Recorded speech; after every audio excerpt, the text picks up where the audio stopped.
오늘은 하나님이 원하시는 예배라는 제목으로 말씀을 나누도록 하겠습니다. 오늘 이제 우리가 살펴볼 주제는 바로 예배입니다. 예배는 우리의 신앙생활에서 가장 중심이 되는 활동이라고 할 수 있죠. 일반적으로 우리가 예수 믿는 사람이다, 또 예수 안 믿는 사람이다 이렇게 구분을 할 때 보통 통상적으로 조금 아주 엄밀하게 얘기하면 좀 다를 수 있겠지만, 보통 예수 믿는 사람은 교회 다니는 사람, 또 예수 안 믿는 사람은 교회 안 다니는 사람, 이렇게 표현하곤 하죠. 그래서 보통 나 예수 믿어 하는 거랑 나 교회 다녀 하는 게 통상적으로 사용될 때는 거의 같은 의미로 사용됩니다. 그러면 우리가 교회를 간다라고 할 때 보통은 여러분들은 어떤 목적에서 교회에 오시나요? 교회 올 때 사실 여러 목적들이 있을 수 있지요. 교제를 할 수도 있고, 또 기타 여러 행사를 할 수도 있고, 또 같이 식사를 할 수도 있고, 여러 가지 목적으로 또 교회에 나올 수 있지만, 그래도 대부분의 우리 성도님들이 내가 교회 간다라고 할 때에는 보통은 예배 드리러 가는 목적에서 교회를 오시는 경우가 가장 많고요. 거의 절대적이라고도 표현할 수가 있겠죠. 따라서 우리가 신앙생활에 대해서 이야기를 한다라고 할 때 예배를 빼놓은 상태에서 나의 신앙생활을 얘기한다 이렇게 얘기하면 사실은 그 얘기 자체가 굉장히 어렵습니다. 그러니까 쉽게 말해서 이런 거죠. 누가 이렇게 신앙에 대해서 막 얘기를 하는데 신앙에 대해서 막 열변을 토하는데 이 친구가 교회를 안 다녀. 그러면 사람들이 속으로 겉으로는 말 못하더라도 속으로는 야, 좀 교회나 나오면서 그런 얘기해라, 예배나 나오면서 그런 얘기해라, 그런 생각 우리가 할 수 있겠죠. 그리고 또 성경을 우리가 또 살펴보면 예배가 뭐냐라고 할 때 단순히 이렇게 정해진 시간에 또 어떤 장소에 모여서 드리는 활동 이상의 의미가 있는 것을 또 성경이 이야기하고 있는데요. 대표적으로 로마서 12장 1절에 보시게 되면, 그러므로 형제들아 내가 하나님의 모든 자비하심으로 너희를 권하노니 너희 몸을 하나님이 기뻐하시는 거룩한 산 제물로 드리라. 이는 너희가 드릴 영적 예배니라. 이렇게 말씀하고 있습니다. 여기서 성경은 너희 몸을 거룩한 산 제물로 드려, 그리고 그것이 너희가 드릴 신자의 거룩한 산 제물이다, 그게 하나님께 드리는 예배다, 이렇게 말씀을 하고 있는데요. 이렇게 예배는 그저 우리가 주기적으로나 형식을 갖춰서 드리는 것만을 예배라고 하지 않고, 하나님을 대하는 삶의 태도 전반을 가리키는 것을 우리가 예배라고 하죠. 따라서 예배는 우리 신앙의 성패를 결정하는 아주 중요한 요소들 가운데 하나라고 할 수 있습니다. 그렇다면 지금 이렇게 갑자기 예배의 중요성을 막 이렇게 강조하고 있는 이유가 뭘까요? 이번에 저희가 주일학교에서 여름 성경학교를 했죠. 바로 지난주에 저희 초등부와 또 유년부는 금요일부터 주일까지 3일에 걸쳐서 진행을 했고요.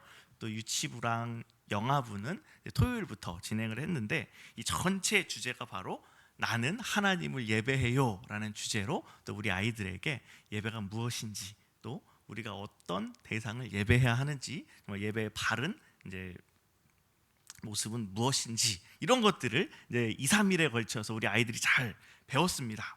그러니까 우리 어른들도 아이들은 예배에 대해서 잘 배웠는데 아이들이 큰일 났습니다. 예배에 대해서 배웠으니까 예전에는 예배가 뭔지 모르니까 그냥 엄마 따라 아빠 따라 교회에 왔는데, 이제는 예배에 대해서 배웠으니까 우리 어른들이 어떻게 예배 드리는지를 아마 눈에 불을 켜고 볼 겁니다. 그래서 아이들은 아시잖아요. 말보다 우리 어른들의 행동을 보고 배운다는 거.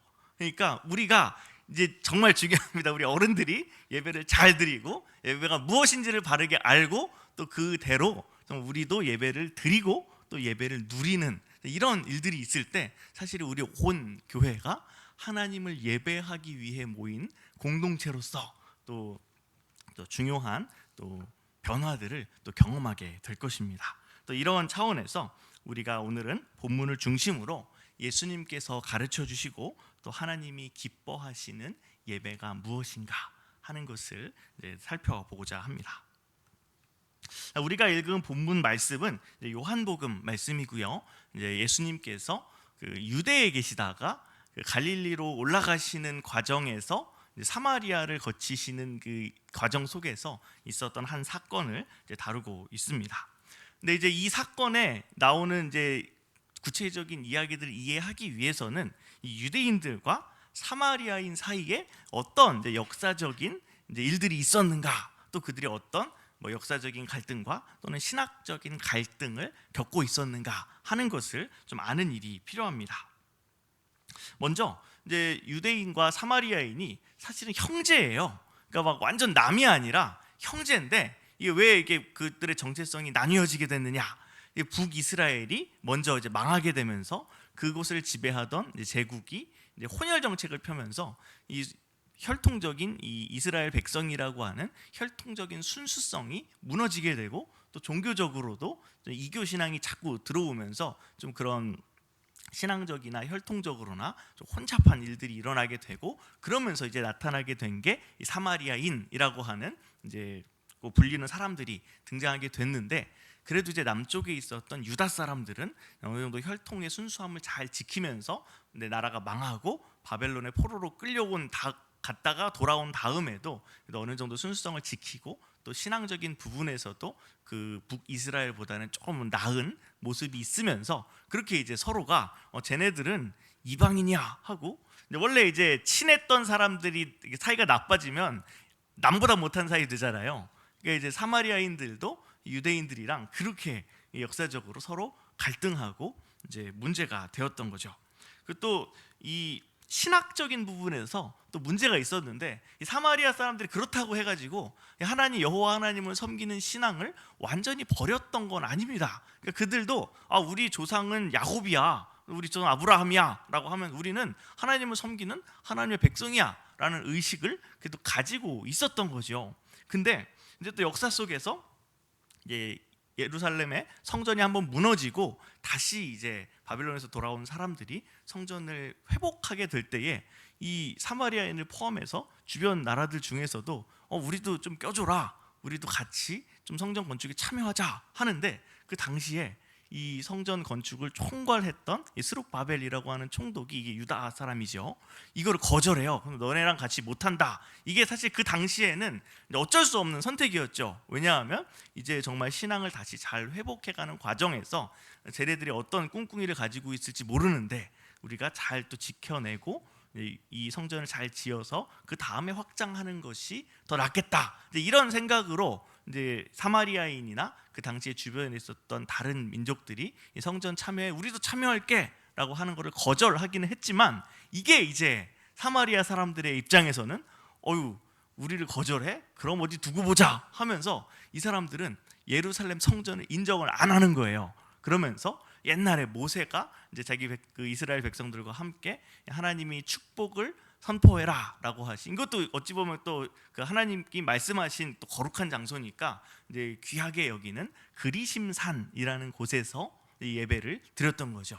그러니까 유대인들은 예배 장소는 예루살렘 성전이지 하고 강조를 하고, 사마리아 사람들은 아니야, 그리심산이 하나님이 정하신 바른 예배의 장소야, 이런 거 가지고서도 사실 계속 싸우면서 그 세월이 길어지고 그 앙금이 깊어진 상태였다 하는 이제 상황 속에서 예수님이 마침 이 그리심산 근처에 있는 이 사마리아에 속한 수가라고 하는 지역에 이제 계실 때에 이제 이야기가 이제 오늘 본문에서 이제 나타나는 배경이 되겠습니다. 오늘 이제 본문에서 이제 예수님이 그 처음에 이제 등장하시는 장면, 오늘 이제 저희가 19절부터 읽었는데요. 사실 오늘 설교 전체 내용이 4장 1절부터 이제 시작이 되는 겁니다. 근데 너무 길어서 이제 일부만 저희가 읽게 됐는데요.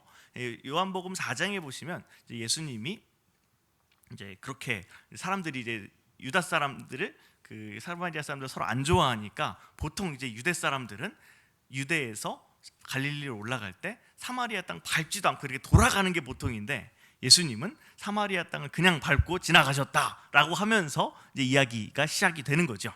그리고 이제 그곳에 있는 한 우물가에 앉아서 제자들은 먹을 거 구하러 가고, 예수님 혼자서 우물가에 계실 때 이제 요즘으로 따지면 12시 정오, 아주 가장 더운 시점에 어떤 여인이 물을 길러 이 우물로 찾아오게 되는 그 장면을 이제 본문이 이야기를 하고 있습니다.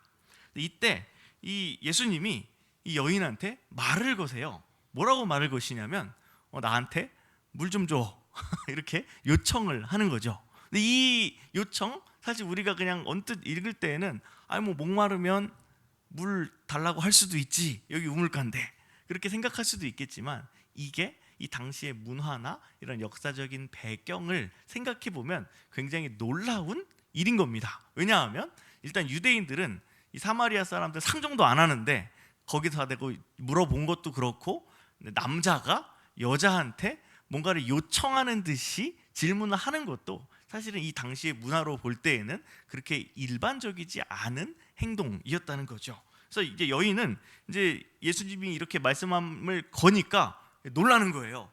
그래서 이 사람 왜 이러나 하고 이제 놀라는 이제 반응을 보이게 되는데, 그때 이제 예수님이 이제 정말 중요한 말씀을 하시죠.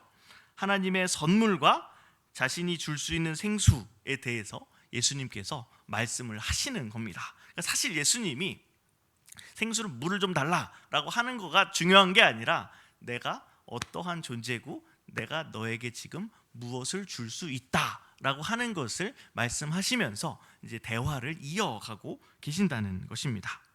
그러니까 이제 이렇게 생수에 대해서 얘기를 하니까 여러분들 아시는 분들도 계시겠지만 이 여자가 이 당시에 마을에서 그렇게 평판이 좋은 사람이 아니었습니다. 남편을 5명이나 갈아치웠고요. 그래서 굉장히 마을에서 그렇게 막 대놓고 하지는 않더라도 좀 손가락질 받는 여인. 그래서 다른 사람들이랑 최대한 마주치지 않으려고 다른 사람들은 나오지 않는 가장 덥고 햇볕이 따가울 때 물을 길러 나오는 이런 사람이었는데, 예수님이 이렇게 말씀을 하시는 겁니다. 이 물은 마셔도 당장에야 목을 축이지만 결국은 다시 목마른데, 내가 주는 물을 마시면 한 번만 마셔도 다시는 목마르지 않을 거야.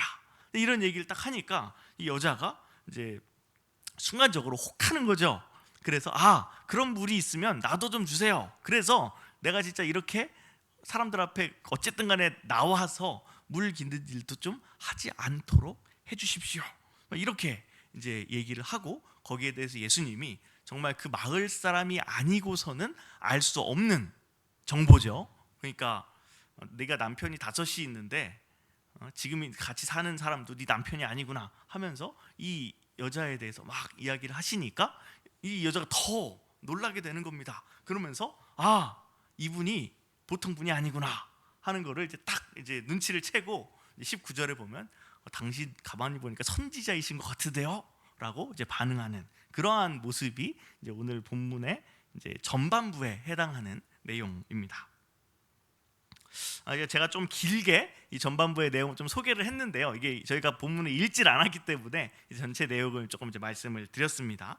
이 본문은 우리가 누구를 예배해야 하는가 하는 것을 제시하고 있습니다. 사실 우리 모든 인간은 동의하든 동의하지 않든 누군가 혹은 무언가를 예배하는 존재입니다. 이것은 인간이 그 자체로 완전하지 않고 생존을 위해서 누군가 혹은 무언가를 필요로 한다는 사실과 관련이 있죠.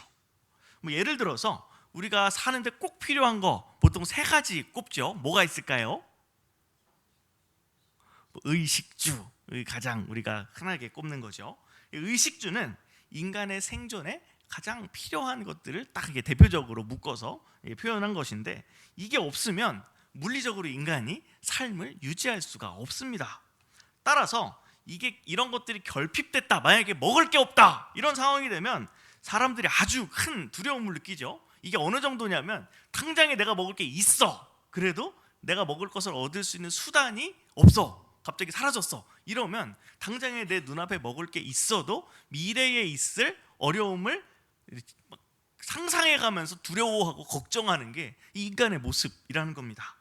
그리고 그런 것들을 아주 간절한 마음으로 갈망하게 되죠. 또 이렇게 갈망하다 보면 먹을 게 없어, 그래서 두려워서 먹을 게 필요한데라고 생각만 하는 사람은 없습니다. 진짜로 필요하니까 내가 정말로 배고프면 뭔가 행동을 하게 되어 있죠.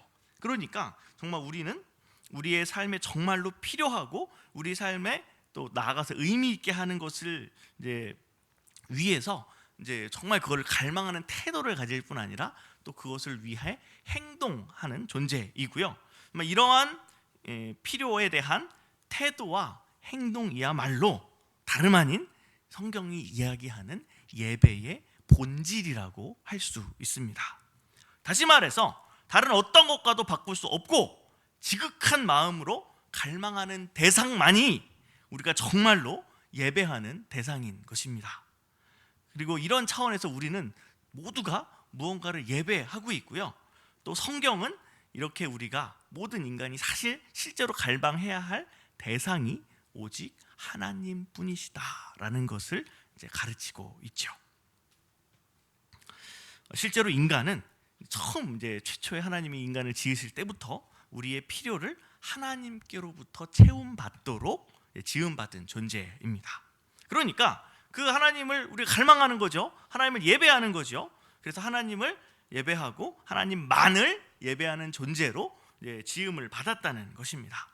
하지만 인간이 이제 범죄하고 죄인이 된 상태에서는 이제 하나님이 아닌 세상의 다른 것들을 추구하고 그것들이 자신의 필요를 채워줄 거라고 기대하게 되는 겁니다. 그러니까 예전에는 그냥 우리는 하나님만 추구하면 돼요. 왜냐하면 하나님부터 모든 게 나오거든요. 그러니까 우리는 오직 하나님 한 분만 예배하면 됐고 하나님 한 분만 추구하면 됐는데 이제는 하나님을 잃어버렸잖아요. 그러니까 근데 하나님은 잃어버렸어도 우리는 유한하니까 계속해서 우리의 필요를 구해야 되고 실제로 당장에 우리가 필요한 그것이 하나님의 위치를 하나님을 예배해야 되는 우리의 그 예배의 대상으로서의 위치를 이제 빼앗아 버리게 되었다라고 하는 것입니다. 물론 이 세상을 볼 때에 하나님이 아니더라도 우리의 필요를 채워줄 수 있을 것 같아 보이는 것들은 너무나도 많죠. 우리 주변에도 사실은 그런 것들이 널려 있어요. 뭐 먹을 거, 저 맛있는 음식을 먹으면 내 삶이 정말 행복할 것 같아. 돈이 많거나 이런 여러 가지 이제 것들이 있죠. 근데 그 모든 것들이 사실은 오늘 본문에 나오는 여인이 길어 올리는 생수나 아니면 그가 그동안 거쳐왔던 여러 남편들이 이런 대상이 되는 것입니다. 그러니까 이게 실제로 우리의 목마름을 어느 정도는 해소해 주는 게 가능하죠. 하지만 이것들이 우리의 목마름을 잠시 해소해 줄 수는 있더라도 그것을 영원히 해소해 줄 수는 없습니다. 조금 지나면 다시 갈증이 생기고요. 또 마셔야 되죠. 근데 또 그 마셔야 될 게 또 그 자리에 없어. 그럼 또 불안해지는 겁니다. 그러니까 사실은 굉장히 늘 불안해하면서 사는 거죠. 세상에 뭐 완전한 게 어디 있어요. 당장에 우리가 무엇을 얻어놨다고 하더라도 다 유한한 것이고 나중엔 결국 우리 곁을 떠나게 될 텐데 그러면 우리 이제 어떡하나 하는 걱정을 사실은 우리의 마음속에서 계속 할 수밖에 없는 것입니다. 세상에 어떤 좋은 것이나 뭐 심지어 다른 종교들도 다 마찬가지죠. 따라서 우리는 이런 것만 있으면 좋겠다라고 때때로 생각하지만 실제로 이런 것들로 인한 만족은 한계가 있습니다. 하지만 여러분, 예수님이 주시는 생수는 다릅니다. 요한복음 4장 13절과 14절에 이렇게 말씀하고 있습니다. 예수께서 대답하여 이르시되 이 물을 마시는 자마다 다시 목마르려니와 내가 주는 물을 마시는 자는 영원히 목마르지 아니하리니 내가 주는 물은 그 속에서 영생하도록 솟아나는 샘물이 되리라. 아멘. 예수님이 이 땅에 오신 이유는 우리의 생명이 근원 되시고 또 우리의 모든 것을 공급하시는 하나님과 우리와의 관계를 회복하기 위함이었습니다. 그리고 그 하나님을 통해서 우리에게 공급되는 생수만이 우리의 모든 필요를 채우고 우리를 온전케 할 수 있다는 것이죠. 그렇다면 우리는 정말로 이러한 하나님을 또한 이러한 예수님을 예배하고 있을까요? 40일이나 금식하시고서도 돌로 떡 한 번 만들어라 봐라 하는 사탄의 유혹 앞에서 사람이 떡으로만 살 것이 아니고 하나님의 말씀으로 살 것이다 라고 말씀하신 예수님처럼 정말 우리의 모든 필요를 채우시고 우리를 살게 하시는 능력이 오직 하나님께만 있음을 신뢰하면서 어떤 상황, 어떤 환경에서라도 다른 것이 아닌 하나님을 우리는 예배하고 있을까요?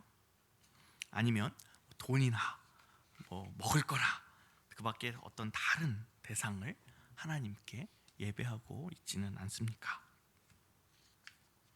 본문에서 예수님은 이렇게 바른 예배의 대상이 누구이신지 그리고 왜 그분이셔야 하는지를 가르쳐 주십니다. 우리의 예배의 대상은 언제나 하나님뿐이라는 것이죠. 왜냐하면 그분만이 우리의 모든 필요를 채우실 수 있는 분이고 우리가 다른 어느 누구보다 갈망해야 마땅한 우리 존재의 유일한 근원이 되시기 때문입니다. 자, 이렇게 하나님이 원하시는 예배를 회복하기 위해서 예배의 본질이 무엇이냐라는 것을 아는 것과 우리의 유일한 예배의 대상이 왜 오직 하나님뿐이신가 하는 것을 아는 것은 우리의 예배 회복을 위해서 아주 중요하고 필수적인 일이죠. 그런데 여러분, 우리가 이렇게 예배의 유일한 대상이 하나님이시라는 사실을 알고 있다고만 해서 우리의 예배가 저절로 하나님이 원하시는 온전한 예배로 바뀌게 될까요? 어떨 것 같으세요? 이제 앞에 이 내용을 다 이제 알고 정말 하나님만이 우리의 예배를 받으시기에 합당하구나를 알았어. 그러면 저절로 우리의 예배가 정말 온전한 예배로 바뀌게 될까요? 네, 그렇지 않습니다. 물론 예배의 본질이 뭔지를 알고 다시는 목마름이 없는 생수를 주시는 하나님을 알게 될 때 우리 마음에 그러면 정말로 내가 하나님을 잘 예배해 봐야 되겠다. 우리 하나님 너무 사랑스럽다. 우리 하나님 너무 좋다 라고 하면서 정말 예배를 잘 드리고 또 예배자를 사모하게 돼서 정말 여러분들처럼 수요일에도 나오시고 또 금요일에도 나오시고 새벽에도 나오시고 하면서 날마다 이제 예배의 자리를 정말 사모하고 나오고 또 그 예배의 자리에서 하나님 기쁘게 찬양하고 또 귀한 말씀 또 배우면서 또 하나님과의 즐거운 교제를 나누는 것이 가능합니다. 그러면서 이제 또 예배를 잘 세우기 위해서 사실 그 정도로 예배 열심히 드리면 이제 교회에서 이제 이런 얘기가 나오기 마련입니다.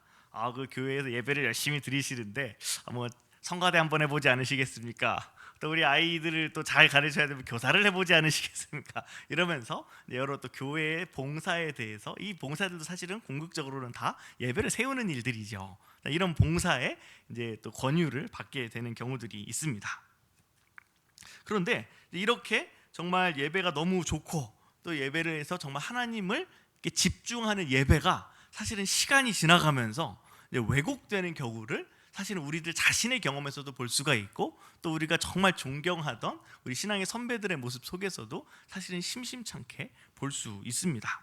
왜냐하면 우리가 가지고 있는 죄성이 이 예배를 처음 드리기 이전, 그러니까 예수 믿지 않고 예배 안 드리다가 처음 예배 자리로 나오게 되는 데 있어서도 이게 그렇게 힘든 게 우리가 죄인이라서 그렇잖아요. 죄인이 아니면 복음 들으면 바로 나올 겁니다. 근데 계속 복음을 거부하는 우리의 성정 때문에 이 첫 예배 자리에 나오기가 그렇게 힘들죠. 근데 이게 예배에 처음 나왔다 그래서 끝나는 게 아니라 예배 자리에 나오고 신앙의 연수가 계속 더해지는 가운데에서도 우리의 죄성이 계속해서 우리의 예배에 부정적인 영향을 끼칠 수가 있습니다. 그러니까 예를 들어서 처음에 이제 은혜 받고 예배에 참석할 때는 그냥 하나님이 좋아서 예배가 좋아서 예배에 열중합니다. 다른 사람 안 보입니다. 그리고 이제 여러 가지 이제 봉사도 하고 하면서 점점 이제 나의 위치가 교회 안에서 올라가게 되죠. 근데 그러면서 어느 정도 시간이 흐르게 되면 서서히 우리 시야에 안 보였던 것들이 보입니다. 하나님만 보이던 예배에 이제 슬슬 다른 사람들의 모습이 보이기 시작하죠. 특히 다른 사람들이 이제 예배하는 태도를 보면 나는 이렇게 정말 예배를 사모하고 거룩하게 예배를 드리려고 노력하는데 옆에 있는 사람들 보니까 예배도 제대로 안 드리는 것 같고 뭐 복장도 불량하고 여러 가지로 이제 좀 눈에 거슬리는 것들이 이제 보인다는 것이죠. 물론 이제 예배가 만약에 타락하게 된다라고 할 때 그것에 대해서 분노하고 가슴 아파하는 거는 선지자들도 보여준 모습이기 때문에 이제 그 자체가 문제는 아닙니다. 하지만 어떤 경우에는 우리의 예배에 이제 다른 사람들이 보이기 시작한다는 것이 이제 예배에 있어서 하나님보다 다른 사람들이 더 중요해졌다. 다른 사람들의 시선이 더 중요해졌다. 그리고 다른 사람들이 바라보는 내 위치가 더 중요해지기 시작했다라는 신호가 될 수도 있습니다. 그들을 판단하고 정죄하면서 내가 그들보다 낫다라고 하는 사실에 우월감을 느끼는 이런 교만한 마음이 마음에 자리 잡을 수 있다는 것이죠. 그리고 이렇게 되면서 예배의 주인은 더 이상 하나님이 아니라 나 자신이 되기도 하고, 또 하나님이 아닌 다른 사람에게 보이는 것을 더 중요하게 여기게 됩니다.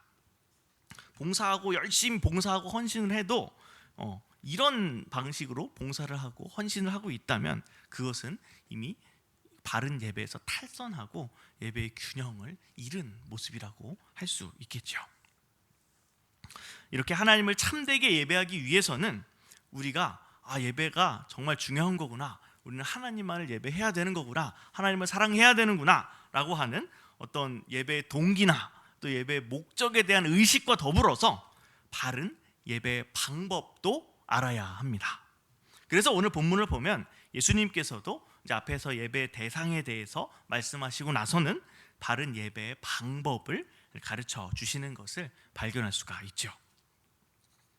다시 본문의 얘기로 돌아가서 예수님과 대화를 나누던 이 수가성 여인은 이제 비로소 그분이 보통 분이 아니라는 사실을 깨닫고, 아까도 말씀드렸던 19절에서 예수님이 선지자이신 것을 인정하게 되죠. 그러면서 이제 지금까지 있었던 얘기랑은 조금 다른 각도의 질문을 던지게 됩니다. 그것은 바로 예배를, 정말 참된 예배를 드리기 위한 바른 장소가 어디냐 하는 질문입니다. 이것은 유대인과 사마리아인 사이에 갈등을 불러일으켰던 또 중요한 문제이기도 하고, 그래도 실제로 우리가 신앙이 조금이라도 있다라고 하면 정말 궁금한데, 왜 우리도 그런 거 있잖아요. 되게 막 당장에 목사님들한테 물어보고 성경을 아무리 열심히 연구를 해도 딱 떨어지지 않는 신앙적인 궁금증도 굉장히 많습니다. 그럴 때마다 이제 목사님들이 한마디씩 하시죠. 그거 나중에 죽어서 천국 가면 하나님께 물어보세요. 이런 질문, 이런 부류의 질문들인 거예요.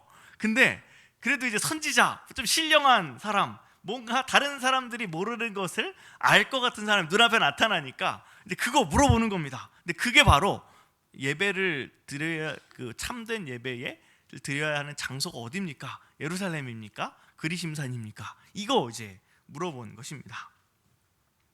이제 다 이제 사실 성경적으로 의미 있는 장소고, 특히 이제 우리가 좀 성경 전체를 읽어보면 아무래도 이 구약 성경이 유대인들이 이제 주로 기록을 했기 때문에 좀 유대인들의 편을 들은 것 같죠. 예루살렘이 진짜로 예배하기에 합당한 장소인 것처럼 이야기하는 것으로 이제 해석할 수 있는 본문들을 사실은 구약에서 여러 본문에서 발견할 수 있습니다. 근데 그럼 여기에 대한 예수님의 답변이 무엇일까요? 먼저 21절입니다. 예수께서 이르시되 여자여 내 말을 믿으라. 이 산에서도 말고 예루살렘에서도 말고 너희가 아버지께 예배할 때가 이르리라. 지금 이 말씀을 통해서 예수님은 지금까지 사람들이 생각해왔던 것과 달리, 그리고 정말 오랫동안 사실 사람들이 이게 너무 중요한 문제니까 우리 절대로 물러설 수 없어 하면서 막 싸우고 있던 그건 생각과는 달리 예배의 장소가 그렇게 중요하지 않다라고 말씀하고 계시는 것입니다. 그리고 진짜 예배는 이런 예배가 진짜 예배야 라고 하시면서 23절과 24절에서 이렇게 말씀하시죠. 아버지께 참되게 예배하는 자들은 영과 진리로 예배할 때가 오나니 곧 이때라. 아버지께서는 자기에게 이렇게 예배하는 자들을 찾으시느니라. 하나님은 영이시니 예배하는 자가 영과 진리로 예배할지니라. 그래서 예수님은 그 유명한 말씀, 바로 영과 진리로 드리는 예배에 대해서 말씀하고 계십니다. 근데 여기서 이제 영과 진리라고 하면 조금 이제 혹시 생소하신 분들도 계실 거예요. 옛날에 우리 이제 개역 한글판 성경 보시던 시절에는 이게 영과 진리로 번역되어 있지 않고 신령과 진정으로 예배한다 이렇게 번역이 돼 있었어요. 근데 그러다 보니까 이거를 그냥 문자적인 단어가 가지는 어떤 느낌만 가지고서 요거를 이제 생각할 때 신령하게 예배를 드려야 되는데, 그러니까 뭔가 아주 영적인 기운이 잘 느껴지는 예배, 어떤 약간 은사주의적이고 뭐 신령주의적인 그런 예배를 좀 상상하면서 예배는 그러니까 뭐 방언도 좀 해야 되고 이제 좀 그런 요소들이 좀 들어가야, 그런 능력들이 나타나야 하나님 기뻐하시는 예배인가 보다, 이렇게 이제 생각하는 경우도 있고, 진정으로 드린다라고 하면 뭔가 이제 우리 마음이 진짜 진정한 마음으로 진심을 다해서 예배를 드려야 되는구나, 이렇게 느껴지기가 쉽잖아요. 그러니까 이제 신비주의적이고 어떤 인간적인 정성을 바치는 예배가 좋은 예배인 것처럼 좀 오해하는 경향들도 있었습니다. 이게 또 우리 전통적으로 이게 어디 물 떠다 놓고 비나이다 하는 거랑 좀 비슷한 그림이 사실 보이기 때문이죠. 하지만 예수님이 말씀하신 영과 진리로 드리는 예배는 이런 것과는 다릅니다. 먼저 영으로 드리는 예배는, 이 영이, 하나님은 영이시니 하면 하나님의 영이 성령이잖아요. 그러니까 영으로서 드리는 예배는 성령의 인도하심을 따라 성령을 의지하면서 드리는 게 바로 영으로 예배하는 것입니다. 그러니까 예배가 사실 그럴 수밖에 없죠. 예배는 하나님 앞에 나아가는 자리잖아요. 근데 하나님보다 높으신 분이 어디 있어요? 우리가 보통 세상에서 조금만 높은 사람 만나려고 그래도 아무 때나 못 만나거든요. 그리고 아무나 만나주지도 않습니다. 근데 그 하나님을 우리가 만난다라고 할 때 우리의 어떤 자질이나 우리의 어떤 능력으로 사실 그분을 만날 수가 없죠. 그 높고 영화로우신 하나님 앞에 우리의 어떤 자격만 가지고서는 나아갈 수도 없고, 또 그분께 우리가 드릴 것도 없습니다. 그럼에도 우리가 이렇게 하나님께 지금도 이 자리에 모여서 예배할 수 있는 이유는 하나님이 우리를 예배자로 먼저 불러주셨기 때문입니다. 우리의 예배를 기뻐하시고 우리를 예배자로 선택해 주셨기 때문입니다. 그렇기 때문에 이제 그분이 우리의 마음에서부터 역사하셔서 예배를 사모하게 되고 또 예배의 자리로 나오도록 우리를 인도해 주신 거죠. 그러니까 이 자리에 우리가 정말 내가 예배에 가고 싶어서 나왔어 라고 해도 당연히 이제 하나님께서 우리에게 좋은, 성령께서 좋은 마음을 주셔서 그런 것이고, 만약에 정말 제가 우리 주일학교 애들한테는 이렇게도 얘기했어요. 만약에 나오기 싫은데 어거지로 끌려왔어도 소망이 있다. 여기는 끌려와서 나올 수 있는 자리가 아니고 다 하나님이 마음을 주셔갖고 초대하셔서 거기에 너희들이 반응해서 온 거기 때문에 당장에 막 그렇게 좀 귀찮고 짜증나도 다 소망이 있다, 이렇게 이야기를 했거든요. 또 이렇게 우리가 또 예배 처음 시작부터 이제 끝날 때까지 시종일관, 그러니까 예배 나올 때만 그렇게 되는 게 아니라 이 예배 전체 진행되는 과정 속에서도 우리는 성령 하나님의 인도하심 아래에 있습니다. 성령께서 주시는 마음을 느끼고 또 성령께서 주시는 말씀을 깨달으면서 예배자의 한 사람으로서 참여할 수 있는 것이죠.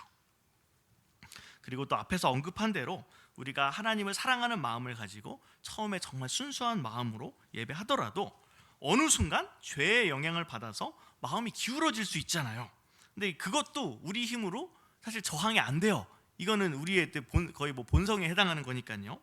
근데 이제 이것조차도 성령께서 힘을 주셔서 우리가 그런 악한 경향에 굴복하지 않고 계속해서 예배의 자리에서 예배의 태도를 잘 지킬 수 있게 지금도 저와 여러분들을 보호하고 계시죠. 이렇게 정말 성령님께서 시종일관 우리를 보호해 주시고 인도해 주시는 그것을 의지하면서 또 우리의 힘을 빼고 하나님을 의지하면서 드리는 예배야말로 성경이 얘기하는 영으로서 드리는 예배라고 할 수 있습니다.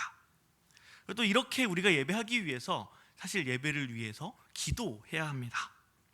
바른 예배를 드리기 위해서 우리가 기도한다고 할 때 그냥 뭐 설교자를 위해서 기도하고 뭐 대표 기도자를 위해서 기도하고 이런 차원도 물론 중요하고 감사한 일이지만 우리는 날마다 예배를 준비하는 차원에서도 기도를 해야 합니다. 왜냐하면 기도 말고는 사실은 우리의 이런 죄악된 성향을 꺾고 하나님을 온전히 예배하는 것이 어렵기 때문이죠. 그래서 결국 영으로서 드리는 기도는 예배는 성령으로 드리는 예배, 또 기도로 준비하는 예배다라고 할 수 있습니다. 또 마찬가지로 진리로서 드리는 예배, 이것은 하나님의 뜻에 따라 드리는 예배입니다. 하나님의 뜻은 그분의 말씀을 통해서 우리에게 계시되었죠. 따라서 우리는 하나님의 말씀에 부합된 예배를 드려야 합니다. 또 하나님은 성경을 통해서 우리에게 그분의 말씀을 주셨죠. 그래서 우리는 말씀을 통해서 하나님의 뜻을 깨닫고 또 그분의 뜻대로 사는 삶을 실천할 수 있게 되고요. 예배에 있어서도 그 원리가 동일하게 적용되는 것입니다. 그러니 우리가 날마다 말씀을 묵상하면서 이 말씀을 말씀을 그냥 읽으시는 분들은 사실 없잖아요. 이 말씀을 읽고 이 말씀을 정말 우리 삶에 적용해서 하나님의 백성답게 살아야지라고 하는 동기에서 우리가 늘 말씀을 읽기도 하고 큐티도 하고 설교도 듣는데, 이게 우리의 삶의 원리로 적용하는 것뿐만이 아니라 예배의 원리로서도 오늘 우리가 읽는 이 말씀을 늘 적용할 수 있어야 한다. 이게 바로 진리로서 드리는 예배의 모습입니다. 이렇게 성령님의 인도하심을 의지해서 하나님의 말씀에 따라 드리는 예배가 하나님이 말씀하신 바른 예배이고 하나님이 원하시는 예배라는 것을 본문은 증언하고 있습니다. 사랑하는 미랄교회 성도 여러분, 우리는 이렇게 예배 받으시기 합당한 한 하나님을 섬기는 공동체로서 예배에 대해서 살펴보았습니다. 하나님은 우리가 추구해야 할 영원히 마르지 않는 샘물 그 자체이시고요. 따라서 우리는 오직 그분만을 예배해야 마땅합니다. 또 이러한 예배의 동기뿐 아니라 예배의 구성 요소도 중요하죠. 우리는 하나님께 드리는 예배를 통해서도 우리 스스로의 교만과 욕심을 추구할 수 있는 존재이기 때문입니다. 그래서 예수님은 참된 예배를 드리기 위한 구성 요소도 가르쳐 주셨습니다. 영과 진리로 드리는 예배입니다.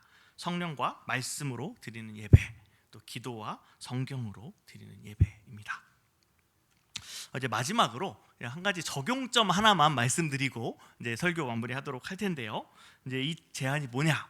우리가 성경에 나타나는 원리를 가지고 예배를 드리고 또 성령님을 의지하는 방법에 대한 겁니다. 그거를 이제 이렇게 한번 이름을 붙여봤어요. 사도신경 10계명 주기도문을 활용하는 예배입니다. 그러니까 우리가 보통 예배를 시작할 때 사도신경으로 우리의 신앙을 고백하겠습니다 하면서 이제 예배를 시작하죠. 이게 그냥 예배 시작하는 어떤 시그널이 아니라 굉장히 중요한 의미를 가져요. 뭐냐면 우리가 성령님을 의지하고 성령의 인도하심이 없이는 기본적으로 하나님을 예배하는 것 자체가 불가능하죠. 하나님을 만나는 것 자체가 불가능하다는 거죠. 그러면 이제 우리가 하나님 앞에 나아가는 예배에서 이 사도신경을 이야기한다, 고백한다라는 것은 우리와 하나님과의 관계에 대해서 이야기하는 겁니다. 그러니까 왜 하나님의 보좌 앞으로 우리가 나아가는데 아무나 들어올 수 있으니까 너 하나님이랑 무슨 관계야? 라고 누가 경비병이 물어봐. 거기에 대해서 나 하나님이랑 이런 관계입니다 라고 이야기하는 게 이제 사도신경이고, 사실상 사도신경이라고 하는 신앙 고백이 없으면 예배가 성립이 안 됩니다. 그렇기 때문에 우리가 실제로 예배 자리에 시작할 때, 물론 항상 그러기 좀 어렵겠지만 의도적으로, 의식적으로 이 사도신경의 모든 고백들을 머릿속으로 곱씹어가면서 내가 정말로 이러한 고백을 그저 만들어진 기도문이 아니라 내 마음의 고백으로 드립니다. 나는 성령님을 이렇게 정말 믿고 우리 하나님 아버지를 이렇게 믿고 예수님을 이렇게 믿습니다 라고 하는 그 마음을 가지고 예배를 시작하는 겁니다. 그러면서 우리의 믿음을 이제 점검하는 것이죠. 이제 예배의 자리에 이제 들어왔어요. 예배는 우리가 잘 알다시피 하나님과의 사랑의 교제를 나누는 시간입니다. 그러면 성경에서 진짜 사랑을 하기 위해선 필요한 지침은 이거야 라고 할 때 가장 정말 효과적이고 또 간단하게 주어지면서도 아주 중요한 내용들을 빠짐없이 다루고 있는 게 바로 10계명입니다. 10계명은 그냥 어기면 죽인다 이게 아니고 하나님과 사랑의 교제를 나누는 방법을 가르쳐주는 계명인 거죠. 그러니까 우리의 예배에서 사실 이 10계명의 원리가 적용이 돼야 됩니다. 예를 들면 1계명 너는 나 외에 다른 신을 내게 있게 말지니라 하면 우리 예배 전체에서 다른 신이 있지 않고 오직 하나님만을 예배해야 된다는 마음을 계속해서 되뇌어야 되는 겁니다. 그리고 이를테면 4계명 뭐 안식일 날짜도 잘 지키고 5계명에 이제 부모를 공경하라라고 하면 사실 예배를 진행하는 데 있어서 부모가 마치 하나님께서 세우신 인간적인 권위자인 것처럼 예배를 또 진행하고 또 예배를 또 이끌어 나아가는 그 지도자의 또 권위를 존중하고 또 그를 통해서 선포되는 말씀에 귀를 기울이고, 이런 게 사실은 10계명의 원리가 적용이 되는 거죠. 또 6계명에서 10계명은 이제 이웃들과의 관계를 이야기를 하는데, 예배하면서 아까도 뭐 말씀드렸지만 다른 이웃을 뭔가 계속 비교하면서 내가 쟤보다 뭐 높아 우월해, 쟤는 왜 저거밖에 안 돼, 정죄하고, 이런 것들이 사실은 우리가 10계명에 6계명에서 10계명의 내용들을 생각할 때 사실은 허용되지 않는 겁니다. 그래서 우리가 이 사랑의 원리를 가지고서 우리 시종일관 예배의 자리에 참여하게 되고, 또 마지막에 이제 보통 이제 축도로 마칠 때가 많지만 주기도문으로 예배를 마무리하는 경우도 또 많죠. 주기도문은 이제 이렇게 하나님과 사랑의 교제를 나눈 후에 이제 우리가 다시 세상으로 파송될 때에 정말 하나님이 주시는 영원한 소망에 대해서 고백하는 게 바로 이 주기도문이죠. 그러니까 이 주기도문 또한 하나님께서 주신 또 말씀의 일부고요. 그러니까 이 주기도문 우리가 이게 고백하게 될 때에도 정말 이 주기도문에 나타나는 내용처럼 내가 하나님께서 주신 그 영원한 소망을 가지고 내가 세상으로 나아가겠습니다 라고 하는 간구가 이 안에서 사실 고백되어야 한다는 것이죠. 그러니까 이렇게 정말 사도신경으로부터 시작해서 사도신경으로부터 시작해서 주기도문에 이르는 전체 예배 과정 속에서 또한 이게 또 우리의 힘으로 되지 않기 때문에 계속해서 성령을 의지하면서 마음속으로 계속 기도하는 겁니다. 말씀이 잘 안 들리고 졸리다, 그럼 주여 깨게 해주십시오, 기도할 수 있고요. 또 괜히 이제 또 내 눈앞에 보이는 좀 눈에 거슬리는 친구가 보인다, 그러면 주여 저 친구가 안 보게 해주십시오 하면서 계속해서 예배가 그냥 정신을 놓고 드리는 게 아니라 예배의 시간이 사실 굉장히 바쁜 시간이에요. 계속해서 하나님과 계속해서 교통하고 상호작용하는 시간이고, 그렇게 정말 하나님과 깊은 교제를 나누고 정말 그렇게 하나님을 누리고, 또한 우리의 간구 가운데에서 하나님이 우리에게 또 말씀하시는 그 말씀들을 또 우리의 마음에 또 수납하고, 이러면서 정말 우리의 예배가 정말 온전하여지고, 정말 예수님께서 말씀하셨고 또 하나님이 또 원하시는, 하나님이 기뻐하시는 예배를 이제 우리가 드리고 또 회복할 수 있을 거라고 믿습니다. 이처럼 우리가 정말 우리 어린 아이들에서부터 정말 우리 장년에 이르기까지 모든 세대가 정말 이렇게 예수님이 가르쳐 주신 예배의 본을 잘 따르고 정말 그렇게 주님을 기쁘시게 하는 또 저와 여러분 되기를 주님의 이름으로 축복합니다. 같이 기도하시겠습니다. 하나님 아버지, 감사합니다. 오늘 말씀을 통해서 정말 주님이 기뻐하시는 예배에 대하여 살펴보았습니다. 하나님 아버지, 참 저희가 주님을 참되게 예배하기 원합니다. 하나님을 참 사랑하고 또 하나님에 대한 저희의 또 깊은 마음들을 정말 온전히 올려드리기 원합니다. 정말 이를 위해서 정말 저희가 예배하는 모든 순서, 시간, 순간을 모두 하나님을 의지하고 정말 주님이 주신 또 말씀을 의지하며 드리기 원합니다. 저희의 모든 예배 가운데 동행하여 주시고 함께하여 주시옵소서. 감사드리며 예수님의 이름으로 기도합니다. 아멘.